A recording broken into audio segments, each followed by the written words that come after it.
Muted, Coach. All right, welcome everybody. Great to see you once again virtually. And thanks again all season for your coverage of our Wake Forest football team and all the ups and downs and starts and stops that we've had. Really proud of our all ACC players. This gives us 29 since 2017. We've had 7 or more the last 3 years. And we're our 21 the last 3 years, I believe, is third in the conference. So we're proud of all of our players, but especially guys that are recognized by our coaches and in the media of being the very best at their position in the ACC. Moving ahead, I want to thank Executive Director Danny Morrison, Will Pitts, and the entire staff at the Charlotte Sports Foundation for their partnership. We were supposed to play a game there in September against Notre Dame that got canceled. And then we're going to play the game in December down there that got canceled. And we were destined to play in a Duke's Mayo Bowl game at some point this year against somebody. We thought it would be Notre Dame. But we're really excited to going back to the Charlotte Bowl sponsored by, Duke's Mayonnaise. We're proud of our bowl streak. I think right now we're 12th or 13th in the Power 5 of our bowl streak of 5 games, and we're 3rd in the ACC. And starting our bowl streak in 16 was important. Continuing it in 2020 was important. And I'm proud that we got invited, and I'm proud that our players have made the decision that they want to play in bowl games. Playing in a bowl is a privilege. To be invited to a bowl is a privilege. We don't take it lightly. And again, we're really excited to play in our home state. We're the only ACC school that actually has a campus in Charlotte. So we feel it's somewhat of a home environment for us, and great memories from playing there in 2017 when we had a chance to play Texas A&M. We're very excited to play a really good University of Wisconsin football team. I certainly know Coach Christ a little bit. He was in the ACC for 1 year at Pitt, my first year until going to Wisconsin, but he's done an excellent job with their program. He's hit double-digit wins 4 times. I think they have the 3rd longest bowl streak in the country. He's an excellent football coach, good head coach, excellent offensive strategist. They are really difficult to defend on offense. They run a lot of unique sets. They're extremely physical. And they play keep away. It's very much like playing an option football team that they lead the country in time of possession. They average 310 pounds up front.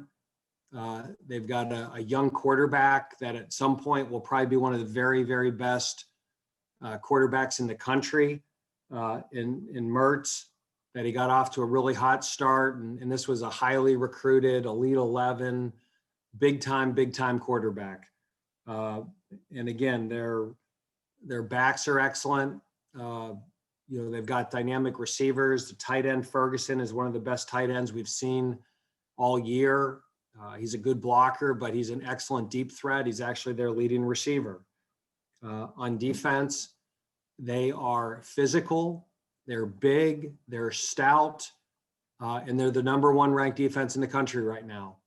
So they don't give up a lot of yards. I think it's about 250 or 260 a game. They only give up 15 points a game. And, this is a team that had some blowouts against good teams. They've lost to 3 ranked teams.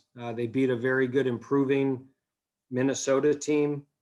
And, like I said, Wisconsin is certainly one of the brand names in college football. So it's a great opportunity for our program as we try to continue to establish Wake Forest football as an annual bowl team.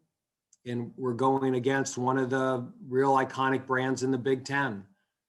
This will be a real challenge for us. This is one of our toughest matchups that we've ever had in a bowl game. And the challenge is defending a physical offense that can run the ball and has a great play action game, a defense that's the #1 defense in the country, and they're extremely sound in the kicking game. But we welcome the challenge, and we look forward to playing Wisconsin in 8 days. And can you walk us through preparation to this point, what your team has done Sunday through today, and then what the next week looks like for you guys in terms of practice, prep, and travel? Well, so first of all, when our game against Florida State was canceled the day before, we gave our players the weekend off, and we met Sunday, and we didn't know till late. A lot of the Big Ten teams were opting out of bowls. So we really didn't know who we were going to play. And then, the other thing that factored into it was Indiana going to be in a New York Six Bowl. And so a lot of times we have a pretty good idea who we're going to play in the bowl game. This year, we really had none. And so when it got announced that we were playing Wisconsin, we do what football coaches do. Our video guy got all the Wisconsin games. And usually you have 12 or 13 games to watch. This year, it's only 6. So we all kind of went home Sunday or stayed here and started watching film. Yesterday was more like a Sunday. Today was more like a Monday. We're going to meet with the team tonight. The last few days, they've been lifting and conditioning. And we wanted to have some time before we started putting together preliminary game plans. And we'll meet the team tonight and give them an overview of Wisconsin. And then we'll get back on the practice field tomorrow and begin our prep. So we'll practice for 2 or 3 days here, give them a day of walkthrough and meetings, get a couple more practices in before we head down to Charlotte. Dave, you mentioned earlier the bowl streak. If you had to pinpoint something, is there anything that's been key over these 5 years? I know the schools has been to 4. That was your record last year, and you've added on to that. Is there any one thing that you can be specific about it, maybe why you guys have been so consistent? Yeah, I just think it goes back to our program, is that we've established that as an annual goal. It's really important to our team. And, we know to go to a bowl every year, you have to get 6 wins. I don't think we would have accepted a bowl bid if we were 3-5. I think a lot of the teams that are opting out are teams that don't have winning records. I doubt if we were 3-5. I think in an 8-game season, we're a 500 team, and typically if you're 500 in the ACC, you're going to a bowl. But it is our minimum goal every year. So we know once we hit X amount of wins and we're going to be a bowl team, that's important to our players. And so I think it is an annual goal. I think that's proof that our players enjoy football, that they want to have that extra game and that extra time together. And I think the other key to that is that we don't kill them with bowl prep. We don't over practice them. We try to create some fun activities. It's different than the season. We want it to feel like a reward. And that's more challenging in a COVID year, but we still like to do fun things with them and create an atmosphere that this is something that's a reward that we look forward to. Obviously, we're going to play a football game and we want to win that game, but we want the bowl experience to be enjoyable. So it is something that they want to do every year. What kind of things can you do that are different that you can still do that are fun for the team this year? Yeah, I mean, we've had movie nights in our auditorium here, and gotten them candy and movie snacks, and they can sign up, and we're having them. And again, we can only have so many people in the room, and it has to be social distance and wear a mask. But we don't want them to just come here, practice, and go back to their room and be stuck in their room and have to play video games. They've been cooped up enough this year. And again, we're doing things that are within the protocols, that are safe, and we're wearing masks and shields when appropriate. But we also want it to feel like a reward for them. And so we'll do little activities and play games after practice and have these little side competitions. And we'll try to get them a really nice Christmas meal, and just have them look forward to something every day other than we're going to go meet and practice and that's it. It's Dave, more challenging this year though than ever. Dave, about their defense and leading the country, everything, what maybe scares you the most, or what have you seen on film? Because they're pretty big up front, like you mentioned, on defense. They are. They're really big. I mean, their nose tackle is probably 330 pounds. Their one defensive end is 6'7", 290, 300. I'm really impressed with their two inside linebackers. These guys are physical downhill guys. They don't miss tackles. They're just so fundamentally sound as a defense. And I would say the same thing, that you put the Wisconsin tape on and it looks like a group that enjoys playing football. They're physical, they're fundamentally sound, they're extremely well coached. Their scheme is well thought out. Their defensive coordinator has a great reputation. He played at Wisconsin, he played in the NFL, and you watch the film and you can see why people speak so highly of him. So it's a really good scheme. Players have bought in, and they're a really, really good fundamental football team. And not every team is. These guys, their eyes are in the right place. They fit the run game the way they should. The guys are in correct gaps. They use their hands. They get off of blocks. This is going to be a tough game. And their offense helps their defense. Their offensive numbers don't jump out at you in terms of yards, but they allow the defense to be good because they keep the ball for 37 minutes a game. So I think their time of possession is 36-45. It's number one in the country. So when your defense is only averaging 55, 56 plays a game, number one, you stay fresh, you don't get injured as much, and it allows you to have really good defensive numbers. So it's very much their entire approach to football as a program that allows them to excel the way they do.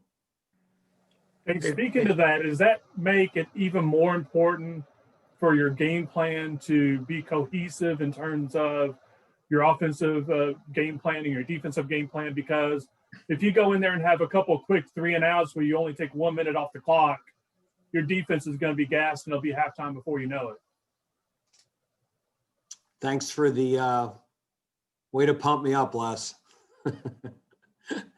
Yeah, that's always a concern whenever you play, an Army, or you play when we used to play, BC with their style of offense, that there's just so much pressure on every possession on offense, because if you go 3 and out, you don't know when you're going to get the ball back.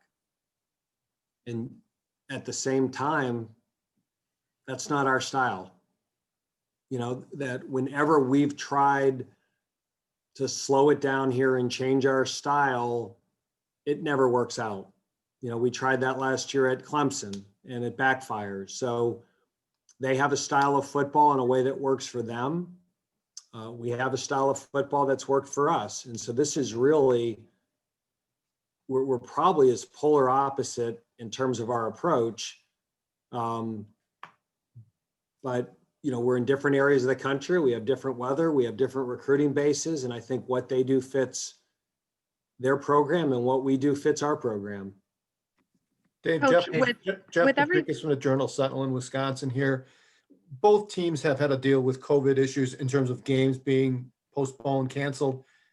I know what it's done to Wisconsin. Have you guys ever gotten into a rhythm this year? I know you had that 4-game winning streak, but how difficult has it been to juggle and for the guys to start, stop, pause, and have some uncertainty? It's been very challenging. I know Wisconsin had to, they played a game and then they canceled 2 or 3, and then they played one, and then I think Minnesota canceled on them. And it's just been start and stop. It's been very hard to get into a rhythm. We didn't play for 4 weeks, and then we were excited we were going to play 2 weeks in a row. So we'll have ended up playing only 2 games from November 1st till the end of the year. So Coach, a lot of practice. sorry, with everything you guys have been through this season, what are you most proud of when you look back on all of it as you approach the finale here with the bowl game?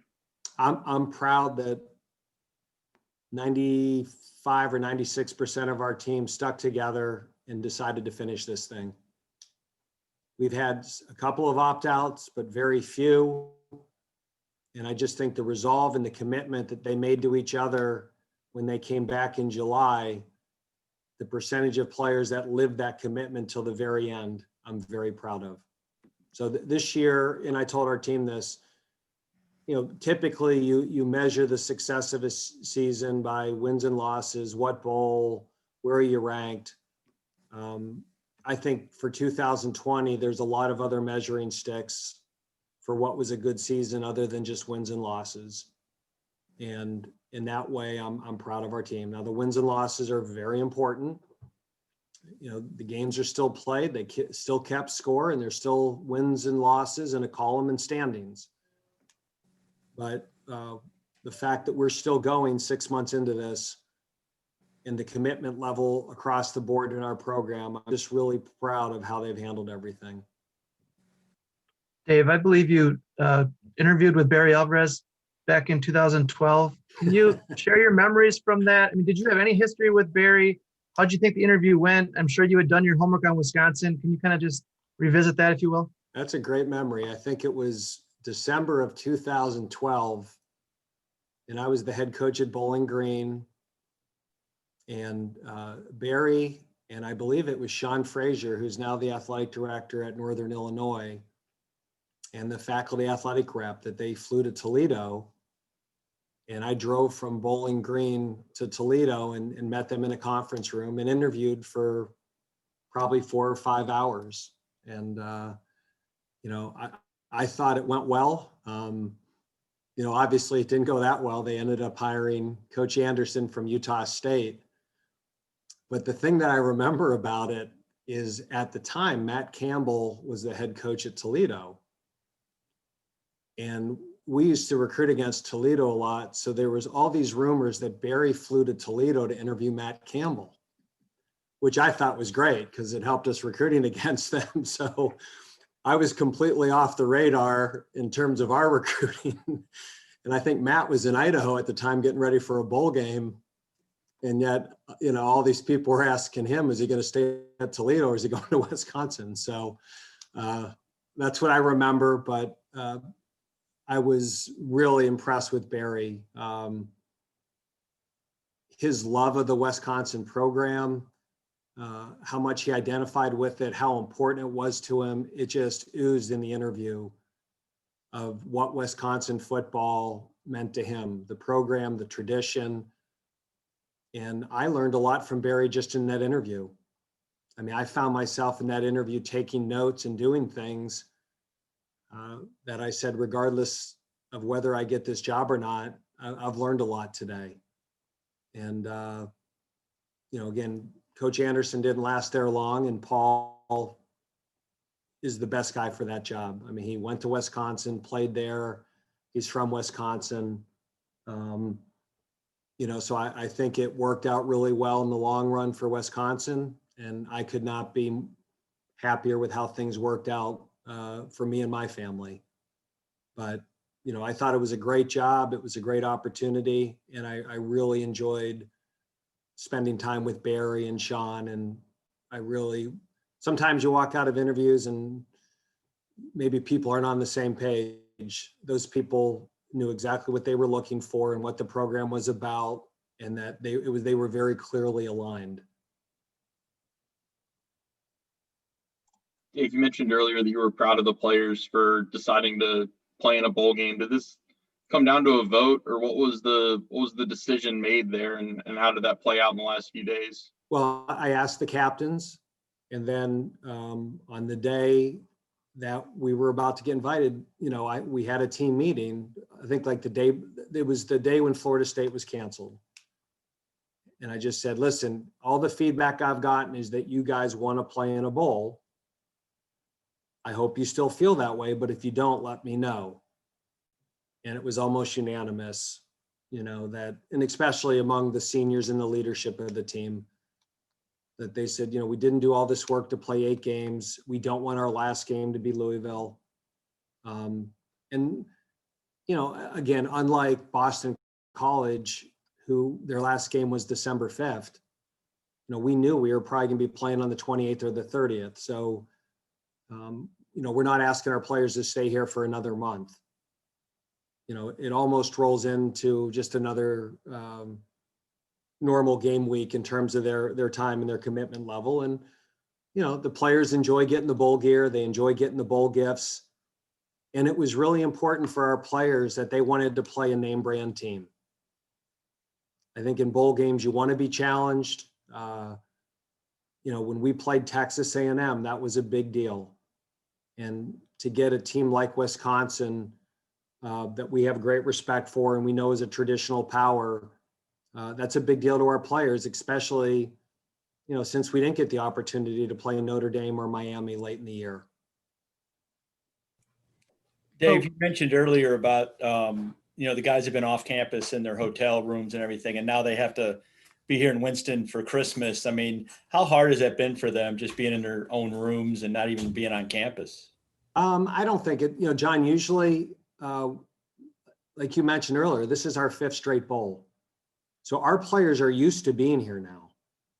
It's not like this is new. Any player that's ever been in our program has spent Christmas here, with the exception of the Birmingham Bowl, which was, I think, a day or two before Christmas.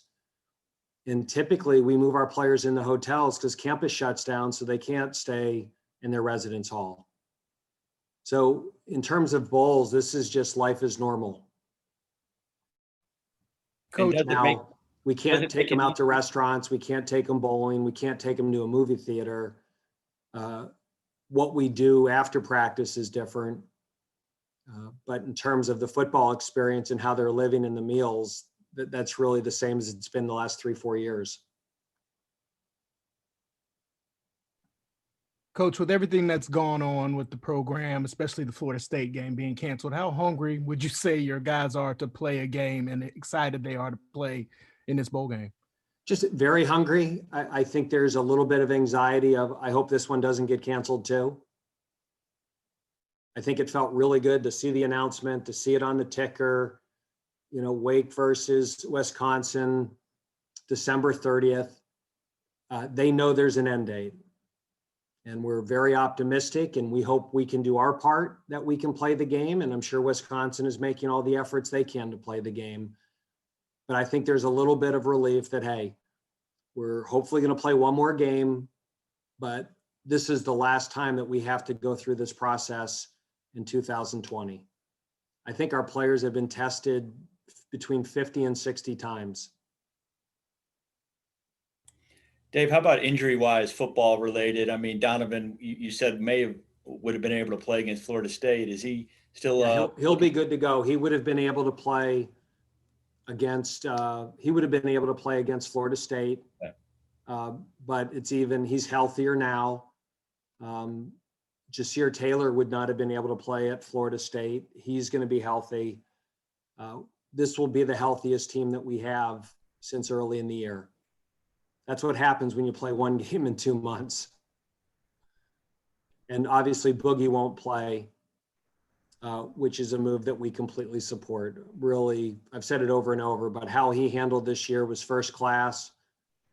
And, he's put himself in a great position, and he's still recovering from COVID, and we completely support what he's doing. And he handled himself the right way with this all year. Dave, will you and the staff get some time off after the bowl game? Yes. Yeah, and I think if this has been, Dave, 6 straight months, and I think we've had 1 day off. So this is, and again, sometimes we're usually playing them, but we've had, bye weeks and guys can go home for weekends or for preparation for the bowl. This is about as long nonstop as we've ever worked. And this is the 13th game that we've game planned for. So we game planned for Miami, Duke, Notre Dame, and Florida State. So this is game 13, and we're anxious to put a game plan on the field again. Is it a little easier though, like you mentioned, with they've only played 6 games though, to kind of scout? No, because the whole process of breaking down an opponent and game planning is very time consuming. A lot of detail work. You know, our work as coaches is the Sunday, Monday, Tuesday is when we do the majority of our work. Those are the 14, 16-hour days. And once we walk off the practice field Wednesday, the game plan is pretty much done. At that point, it's review. And so when Notre Dame cancels on a Wednesday, you know, it doesn't really save us work. The work was already done for them. So, you know, I think even for the coaches that they know, hey, this is the last one either way. So let's do the very best job we can. Let's try to go win a bowl championship, and let's put everything into it. And December 31st, we'll get a nice little break there and be able to spend time with our families. And I think we all need some recovery after this year. Dave, you talked about injuries, and thanks for that information. And I know you don't want to jinx yourself either, but how's the team looking in terms of COVID protocols and those types of things? Are you relatively clean on that right now? Yeah, we're pretty clean. We're not perfectly clean, but we're probably in as good a shape as we've been since the Virginia Tech. So, well, you know, a lot of it, you know, again, is just the contact tracing. But we'll have probably as many people at practice tomorrow as we've had in, you know, since our initial break in November. Dave, what do schedules look like for players after the bowl game? Like, they finally get to go home? Yes. Yep. They're going to go home after the bowl, and because Wake Forest has pushed back the start of the second semester, it's actually going to be the biggest break they've ever gotten. You know, usually after the bowl, they're back in 2 weeks because we start classes January 11th, January 12th. Because classes don't start till late January, this will be the longest break they've had post-bowl to the second semester ever. And I think they're looking forward to that. And I want them to be away long enough that they're looking forward to come back. And we've shared that with them. Hey, this has been long, but you're going to have the longest break you've ever had. And let's push through and finish this thing the right way. And then we'll all leave you alone for about 2 or 3 weeks.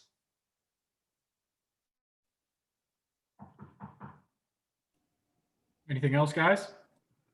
Yeah, Coach, sorry if you've already answered this, but with the news of Boogie declaring for the NFL draft, just in your words. Press conference. Just put that up. You can hang that up outside my door. Sorry about that. No problem.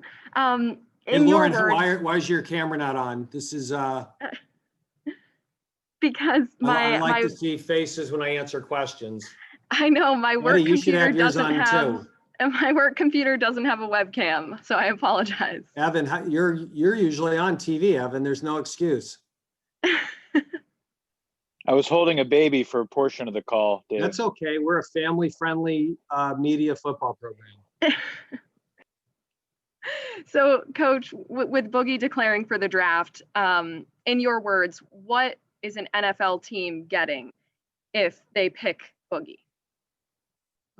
A physical, dynamic, high motor, high energy player who loves football. Somebody who will add to the locker room, and somebody who already prepares like a pro. Thank you. Anything else? All right. Well, thanks to the Wisconsin writers who joined us. What's the temperature up there right now? 75 and sunny. You're lying. I'm kidding. You're right. It's actually a balmy 35, which for this time of the year is We'll take it. Okay, let the Wisconsin staff know we're going to be wearing shorts tomorrow for practice. Okay.